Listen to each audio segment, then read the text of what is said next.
Okay, good morning students.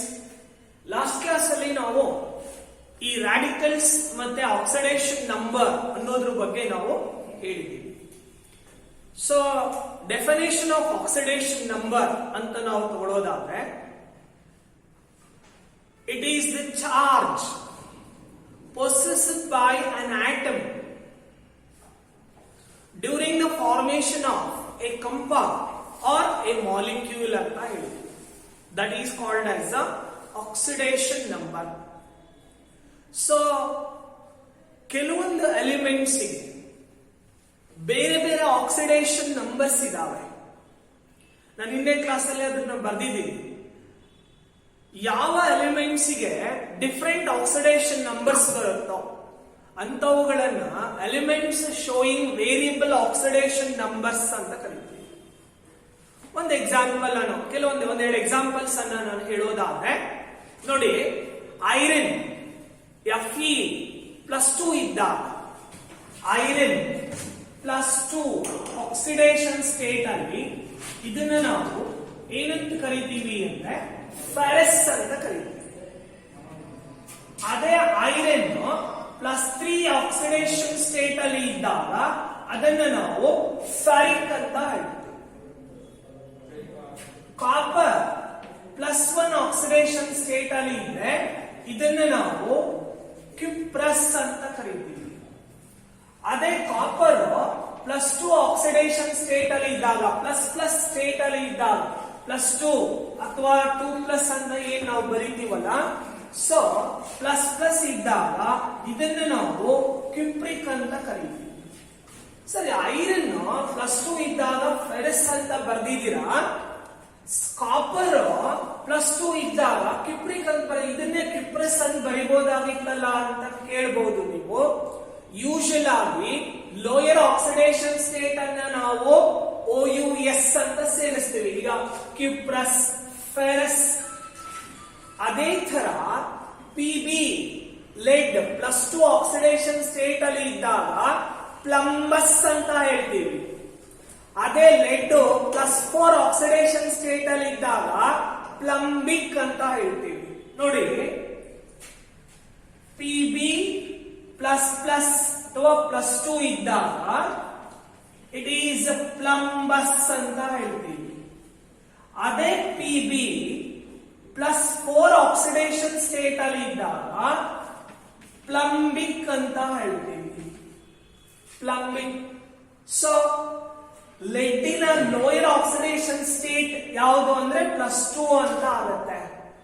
So ಒಂದು ಎಲಿಮೆಂಟಿನ lower oxidation state ಇಲ್ಲಿ ಇದ್ದಾಗ ಒಂದು ಎಲಿಮೆಂಟ್, ಆಗ ನಾವು ಈ OUS ಅಂತಕ್ಕಂಥದ್ದನ್ನ ಸೇರಿಸ್ತೀವಿ ಅಂತಕ್ಕಂಥದ್ದು ನಿಮಗೆ ಗೊತ್ತಾಗಬೇಕು. OUS. ಅದೇ ಹೈಯರ್ ಆಕ್ಸಿಡೇಷನ್ ಸ್ಟೇಟ್ ಅಲ್ಲಿ ಇದ್ದಾಗ IC. Copper higher oxidation state ಅಂದ್ರೆ ಎಷ್ಟು? +2, so plumbic, that is a cupric. Lead +4, it is a plumbic. ಈ ತರ ಇನ್ನೊಂದೆರಡು ಎಲಿಮೆಂಟ್ಸ್ ಅನ್ನ ತಗೋಣ. SN2+ ಅಂತ ಆಗಿದೆ. SN2+. ಸೊ ಇದನ್ನ ನಾವು ಏನಂತ ಹೇಳ್ತೀವಿ ಅಂದ್ರೆ ಸ್ಟ್ಯಾನಸ್ ಅಂತ ಹೇಳ್ತೀವಿ. ಸ್ಟ್ಯಾನಸ್. ಅದೇ SN +4 ಆಕ್ಸಿಡೇಷನ್ ಸ್ಟೇಟ್ ಅಲ್ಲಿ ಇದ್ದಾಗ we call it as a stannic. ಯಾಕೆ ಇಷ್ಟೊಂದೆಲ್ಲ ಎಕ್ಸಾಂಪಲ್ಸ್ ಕೊಡ್ತೀನಿ? ಇವೆಲ್ಲ ನಿಮ್ಗೆ ಎಕ್ಸಾಂಪಲ್ಸ್ ನೆನಪಿದ್ರೆ ವೆರಿ ಗುಡ್, ಅದರಲ್ಲಿ ಡೌಟೇ ಇಲ್ಲ. ನಿಮ್ಗೆ ನೀವು ನೆನ್ಪಿಟ್ಕೊಳ್ತಾ ಇದ್ದೀರಾ, ಓದ್ತಾ ಇದ್ದೀರಾ, ತಿಳ್ಕೊಳ್ತಾ ಇದ್ದೀರಾ ಅಂತ ಅರ್ಥ ಆಯ್ತಾ? ಸಾಧ್ಯವಾದಷ್ಟು ಇವೆಲ್ಲ ಪಾಯಿಂಟ್ಸ್ ಅನ್ನ ನೀವು ನೆನಪಲ್ಲಿ ಇಟ್ಕೊಳ್ಳಿ. ಇದರಿಂದ ಖಂಡಿತ ನಿಮಗೆ ಯೂಸ್ ಆಗೇ ಆಗುತ್ತೆ. ಅಂತವನ್ನೇ ನಾನು ಬರೀತಾ ಇದ್ದೇನೆ, ಗೊತ್ತಾಯ್ತಾ? ಸೊ ಇನ್ನು ಬೇಕಾದಷ್ಟು ಎಲಿಮೆಂಟ್ಸ್ ಗಳನ್ನ ನಾವು ತಗೊಳ್ಬಹುದು. ಸೊ ಅದರಲ್ಲಿ ಕೆಲವೊಂದನ್ನ ನಾವು ಇಲ್ಲಿ ಬರ್ತೀವಿ. ಏನು ಇವೆಲ್ಲ? ಒಂದಕ್ಕಿಂತ ಜಾಸ್ತಿ ಆಕ್ಸಿಡೇಷನ್ ಸ್ಟೇಟ್ ತೋರಿಸ್ತಾ ಇದ್ದಾವೆ. ಇವುಗಳನ್ನ elements showing variable oxidation state ಅಂತ ಹೇಳ್ತೀವಿ, ಹೌದಾ?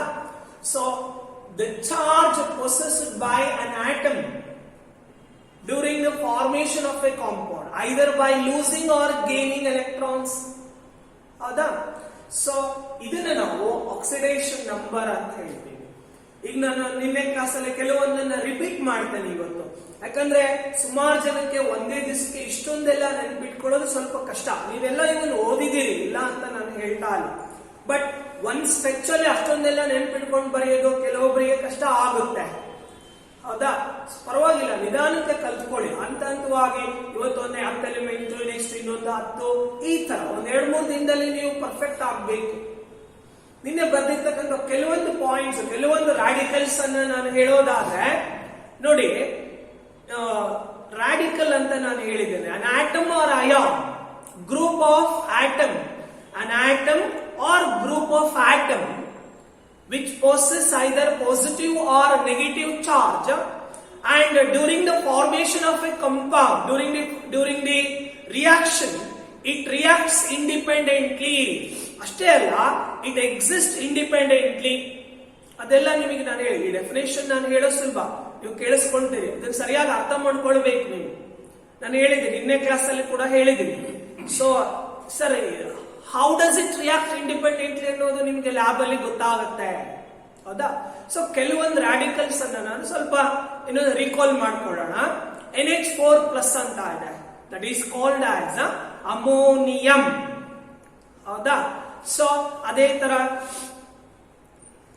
PO4 3- ಅಂತ ಫಾಸ್ಫೇಟ್, F- ಅಂತ ಇದ್ರೆ ಫ್ಲೂರೈಡ್, Cl- ಅಂತ ಇದ್ರೆ ಕ್ಲೋರೈಡ್, Br- ಅಂತ ಇದ್ರೆ ಅಂತ ಇದ್ರೆ ಬ್ರೋಮೈಡ್, I- ಅಂತ ಇದ್ರೆ ಅಯೋಡೈಡ್. ಹೌದಾ?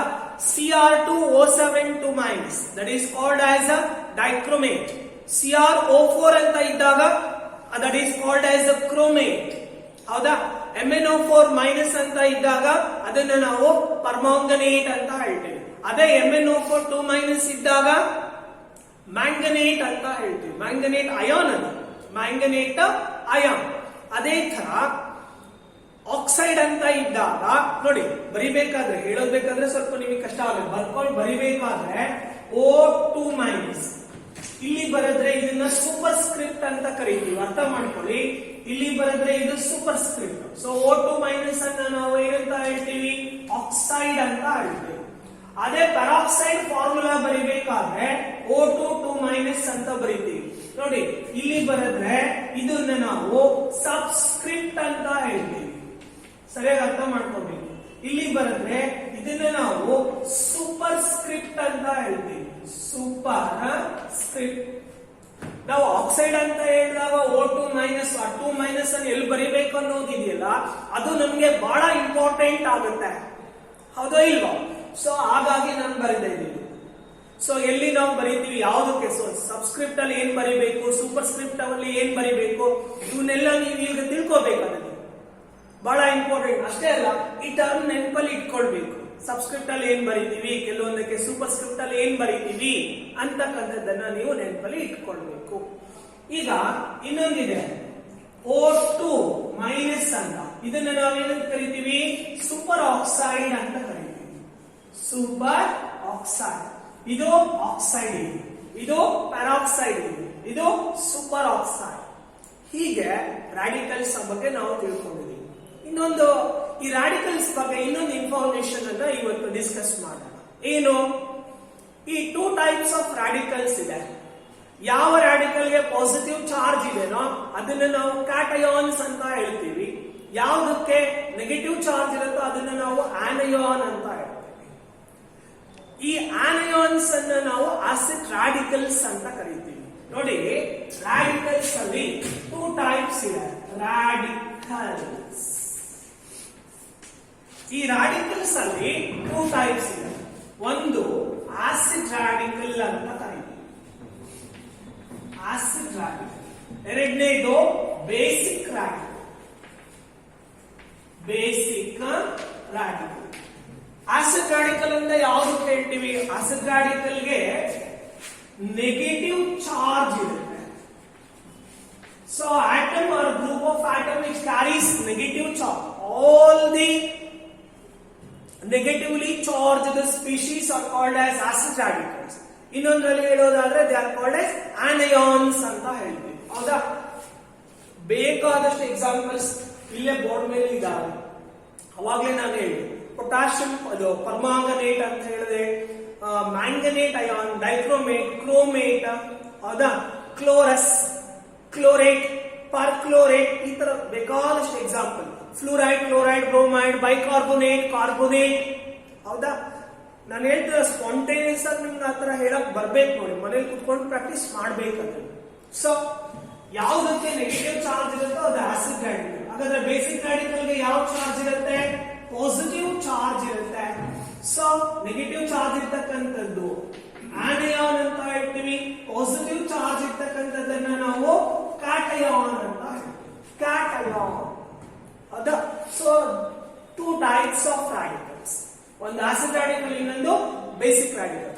ಕ್ಯಾಟಯಾನ್ ಅಂತ ತಗೊಂಡಾಗ ಎಕ್ಸಾಂಪಲ್ NH4+, ಹೌದಾ, Ba2+, Na+,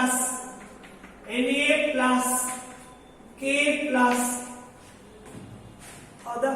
ಸೊ ಈ ತರದನ್ನ ನಾವು ಈ ಬೇಸಿಕ್ ರಾಡಿಕಲ್ಸ್ ಅಲ್ಲಿ ಕ್ಲಾಸಿಫೈ ಮಾಡ್ತೀವಿ. ಬೇಸಿಕ್ ರಾಡಿಕಲ್ಸ್ ಗೆ ಎಕ್ಸಾಂಪಲ್ಸ್ ಹೇಳ್ತಾರೆ. ಸೊ ರಾಡಿಕಲ್ಸ್ ಅಂತ ತಗೊಂಡಾಗ 2 ಟೈಪ್ಸ್ ಬರುತ್ತೆ, ಒಂದು ಆಸಿಡ್ ರಾಡಿಕಲ್ ಬರುತ್ತೆ, ಇನ್ನೊಂದು ಬೇಸಿಕ್ ರಾಡಿಕಲ್ಸ್ ಬರುತ್ತೆ. ಸೊ ಇದಿಷ್ಟು ರಾಡಿಕಲ್ಸ್, ಇವೆಲ್ಲ ಬಹಳ ಇಂಪಾರ್ಟೆಂಟ್ ಪಾಯಿಂಟ್ಸ್. ಈಗ ಒಂದು ಪಾಯಿಂಟ್ ಆಲ್ರೆಡಿ ನಾನು ಡಿಸ್ಕಸ್ ಮಾಡಿದ್ದೀನಿ. ಇಲ್ಲೊಂದು ಅಯಾನ್ ತಗೊಳ್ತಾ ಇದೆ, ಯಾವುದು? NO3-. ಇದನ್ನ ಏನು ಕರಿತೀವಪ್ಪ? ನೈಟ್ರೇಟ್ ಅಯಾನ್ ಅಂತ ಹೇಳ್ತೀವಿ. It is A nitrate. ಇದರ ಆಕ್ಸಿಡೇಷನ್ ನಂಬರ್ ಎಷ್ಟು? -1. ಇದರ ವೇಲೆನ್ಸಿ ಎಷ್ಟು? 1. ಇದು ನಿಮಗೆ ಗೊತ್ತಾಗಬೇಕು. ನೆಕ್ಸ್ಟ್ ಈ ಪಾಯಿಂಟ್ ಅನ್ನು ನಾನು ಯೂಸ್ ಮಾಡ್ಕೊಳ್ತಾ ಇದ್ದೀನಿ. ಹಾಗಾಗಿ so nitrate formula NO3-. So ಇದರ ಆಕ್ಸಿಡೇಷನ್ ನಂಬರ್ ನೋಡಿ, ಈ -1 ಅಂತಕ್ಕಂಥದ್ದು ಆಕ್ಸಿಜನ್ ಇರಲ್ಲ, ಚಾರ್ಜ್ ಇದಿಷ್ಟಕ್ಕೂ ಇರುತ್ತೆ. ನಾವು ಆಕ್ಚುಲಿ ಇದನ್ನ ಈ ತರ ಬರೀತೀವಿ, NO3-. ಈ ನೆಗೆಟಿವ್ ಚಾರ್ಜ್ ಇದು ಆಕ್ಸಿಜನ್ ಇದೆ ಅಂತ ಅರ್ಥ ಅಲ್ಲ. ಇಲ್ಲಿ ಈ ನೈಟ್ರೋಜನ್ ಮತ್ತೆ ಆಕ್ಸಿಜನ್ ಸೇರಿಸಿ ನಾವು ಈ ತರ ಬರೀಬೇಕು. ಅದು ಕರೆಕ್ಟ್ ವೇ ಆಫ್ ರೆಪ್ರೆಸೆಂಟಿಂಗ್. ನಮ್ಗೆ ಬರ್ದು ರೂಢಿ ಆಗಿದೆ ಅಲ್ವಾ. ಸೊ ಅದಕ್ಕೆ ನಾವೇನ್ ಮಾಡ್ತೀವಿ? NO3-. ನಿಮ್ಗೆ ಈಗ ತಿಳ್ಕೊಳ್ತಕ್ಕಂತ ಹಂತ ಇದೆ. ಏನು ಸರ್, ಮತ್ತೆ ಈ ಚಾರ್ಜ್ ನೈಟ್ರೋಜನ್ ಇದೆ, ಆಕ್ಸಿಜನ್ ಇದೆ ಅಂತ ತಗೊಂಡಾಗ ಸೊ ನಾವು ರೆಪ್ರೆಸೆಂಟ್ ಮಾಡ್ಬೇಕಾದ್ರೆ ಇದಿಷ್ಟು, it is the total charge present on this group of atom ಅಂತ ಅರ್ಥ. ಗ್ರೂಪ್ ಆಫ್ ಆಟಮ್, ಹೌದಾ. ಇದನ್ನೇ ನಾನು ತಗೊಳ್ತೇನೆ. ನೆಕ್ಸ್ಟ್ ನಮ್ಗೆ ಇದು ಇಂಪಾರ್ಟೆಂಟ್ ಆಗುತ್ತೆ. ಈಗ ನಾನು ಹೇಳಿದಾಗ ನೈಟ್ರೇಟಿನ ವೇಲೆನ್ಸಿ ಅಂದ್ರೆ ಎಷ್ಟಪ್ಪ? 1. ಸರ್ ಮತ್ತೆ ನಿಮ್ಗೆ 1 ಅಂತ ಹೆಂಗ್ ಗೊತ್ತಾಯ್ತು? ಆಕ್ಸಿಡೇಷನ್ ನಂಬರ್ ಅಲ್ಲಿ ಚಾರ್ಜ್ ಬರ್ದಿರ್ತೀವಿ, ಚಾರ್ಜ್ ಬಿಡಿ, ನಂಬರ್ ಅಷ್ಟೇ ತಗೊಳ್ಳಿ, ಇಟ್ ಗಿವ್ಸ್ ವೇಲೆನ್ಸಿ. ಅರ್ಥ ಆಯ್ತಾ? Okay okay. Let us take writing the formula of inorganic salts. ಇದರಲ್ಲಿ ಒಂದು ಸಿಂಪಲ್ ಎಕ್ಸಾಂಪಲ್ ಅನ್ನು ತಗೊಂಡು ನಾನು ಎಕ್ಸ್ಪ್ಲೇನ್ ಮಾಡಿ. ಯಾವುದು?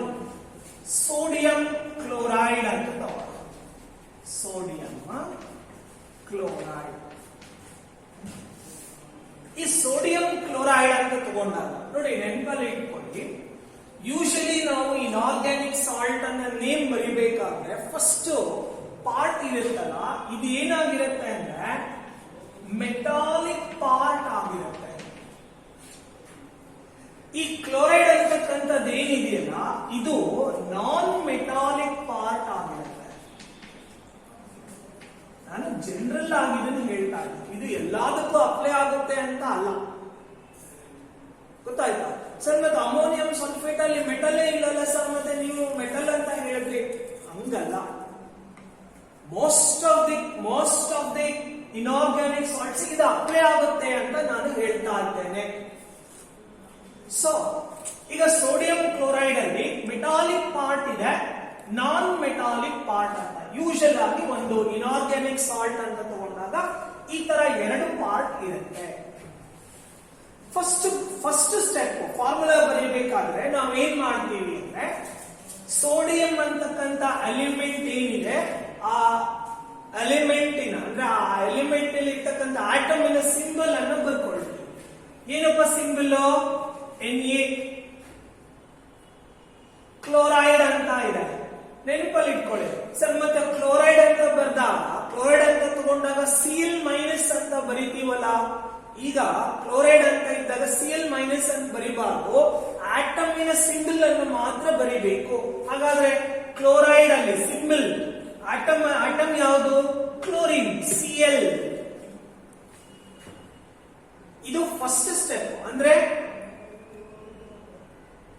write the symbol of the elements present in the given compound side by side. ಒಂದು ಪಕ್ಕ ಒಂದು ಬರ್ಕೊಳ್ಳೋದು. Below that write the valency. ನಮ್ಮ ನಿನ್ನೆ ಕ್ಲಾಸ್ ಅಲ್ಲಿ ಹೇಳಿದೆ, ಸೋಡಿಯಂ ಕಾಂಪೌಂಡ್ ಫಾರ್ಮೇಶನ್ ಮಾಡಬೇಕಾದ್ರೆ ಒಂದು ಎಲೆಕ್ಟ್ರಾನ್ ಕಳ್ಕೊಳ್ಳುತ್ತೆ. ಸೊ +1 ಆದ್ರೆ ವೇಲೆನ್ಸಿ ಬರಬೇಕಾದ್ರೆ ಚಾರ್ಜ್ ಬಿಟ್ಟು ನಂಬರ್ ಬರೀತೀವಿ. ಹಾಗಾದ್ರೆ ಸೋಡಿಯಂ ನ ವೇಲೆನ್ಸಿ ಎಷ್ಟುಪಾ? 1. ಕ್ಲೋರೈಡ್ ಒಂದು ನೆಗೆಟಿವ್ ಚಾರ್ಜ್ ಇದೆ, -1 ಆಕ್ಸಿಡೇಷನ್ ನಂಬರ್. ಮೈನಸ್ ಬಿಟ್ಬಿಡಿ, ಚಾರ್ಜ್ ಬಿಟ್ಟು ನಂಬರ್ ಮಾತ್ರ ತಗೊಳ್ಳಿ 1. ಇದು ಎರಡನೇ ಸ್ಟೆಪ್. ಸೊ ಮೊದಲನೇ ಸ್ಟೆಪ್ ಅಲ್ಲಿ write the symbol of the elements present in the compound. Below their symbols write their valency. ಹಾಗಾದ್ರೆ ಸ್ಟೆಪ್ 3 ನಲ್ಲಿ ಏನ್ ಮಾಡಬೇಕು? ಈ ವೇಲೆನ್ಸಿನ ಕ್ರಿಸ್ ಕ್ರಾಸ್ ಮಾಡಿ, ಅಂದ್ರೆ ಮಲ್ಟಿಪ್ಲೈ ಮಾಡಬೇಕು. Na it is multiplied by 1. ಈ 1 ಅನ್ನು ಎಲ್ಲಿ ಬರಿಬೇಕು? ಸಬ್ಸ್ಕ್ರಿಪ್ಟ್ ಅಲ್ಲಿ ಬರಿಬೇಕು. Na1 Cl1.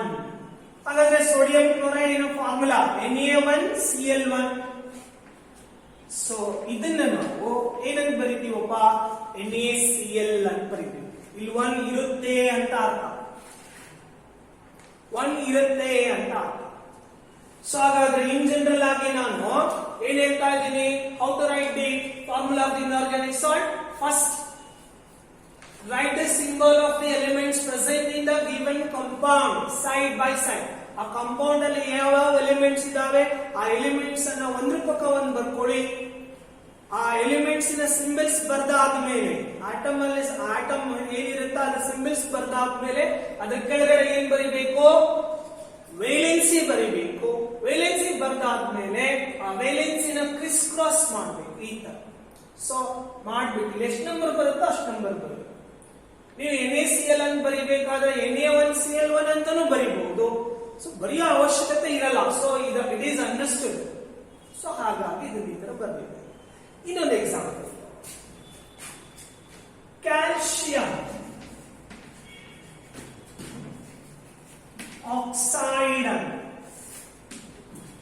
Calcium oxide. ಹಾಗಾದ್ರೆ ಕ್ಯಾಲ್ಸಿಯಂ ಆಕ್ಸೈಡ್ ಅಲ್ಲಿ ಯಾವ್ಯಾವ? ಇದು ಮೆಟಾಲಿಕ್ ಪಾರ್ಟ್, ಇದು ನಾನ್ metallic part. Calcium Ca.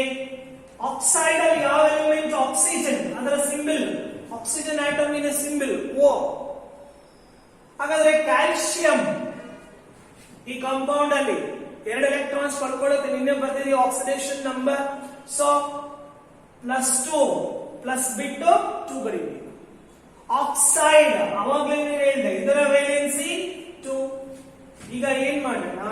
Criss cross ಮಾಡೋಣ. ವೇಲೆನ್ಸಿನ ಕ್ರಿಸ್ ಕ್ರಾಸ್ ಮಾಡೋಣ. ಸೊ ಏನಪ್ಪ ಬರುತ್ತೆ?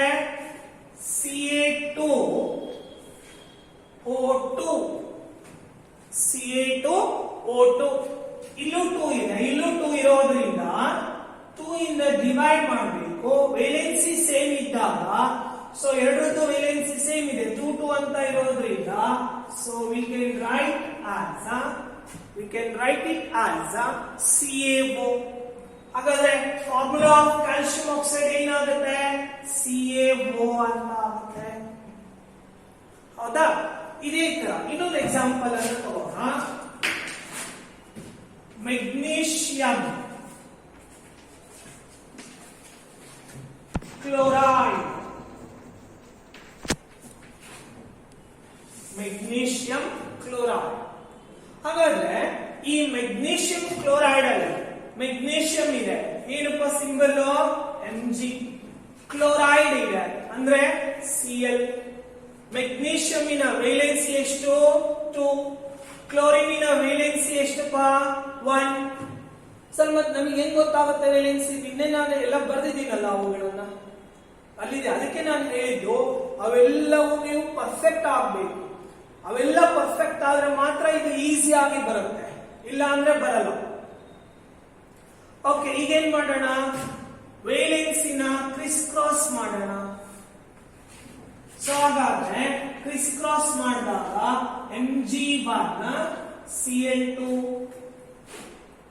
ಸೊ ಮೆಗ್ನೀಷಿಯಂ ವೇಲೆನ್ಸಿ 1 ಅಂತ ಇರೋದ್ರಿಂದ Mg, ಕ್ಲೋರಿನ್ ವೇಲೆನ್ಸಿ ಇಲ್ಲಿ ಕ್ರಿಸ್ ಕ್ರಾಸ್ ಮಾಡಿದಾಗ ಎಷ್ಟು ಬಂದಿದೆ, 2 ಬಂದಿದೆ. ಸೊ ಹಾಗಾಗಿ ಸಬ್ಸ್ಕ್ರಿಪ್ಟ್ ಆಗಿ 2. ಸೊ ಹಾಗಾದ್ರೆ ಮೆಗ್ನೀಷಿಯಂ ಕ್ಲೋರೈಡ್ ಫಾರ್ಮುಲಾ MgCl2. ನೀವು Mg1Cl2 ಅಂತ ಬರೆದ್ರೆ ಏನ್ ತಪ್ಪೇನಾಗಲ್ಲ. Mg1Cl2 ಅಂತ ಬರ್ದಾಗ ತಪ್ಪೇನಾಗಲ್ಲ, ಆಯ್ತಾ. ಸೊ ಇವತ್ತೇನ್ ನಾನು ಕ್ಲಾಸ್ ಮಾಡಿದ್ದೀನಿ ಇದನ್ನೆಲ್ಲ ಚೆನ್ನಾಗಿ ಮಂಡನೆ ಮಾಡ್ಕೊಳ್ಳಿ. ನೆಕ್ಸ್ಟ್ ಕ್ಲಾಸ್ ಅಲ್ಲಿ ಇನ್ನೊಂದು ಸ್ವಲ್ಪ ಕಾಂಪೌಂಡ್ಸ್ ಅನ್ನ ನಾವು ತಗೊಂಡು ಅವುಗಳ ಫಾರ್ಮುಲಾಗಳನ್ನ ಬರೆಯೋದು ಹೇಗೆ, ಸೊ ಅದನ್ನ ನಾವು ಡಿಸ್ಕಸ್ ಮಾಡೋಣ. ಓಕೆನಾ?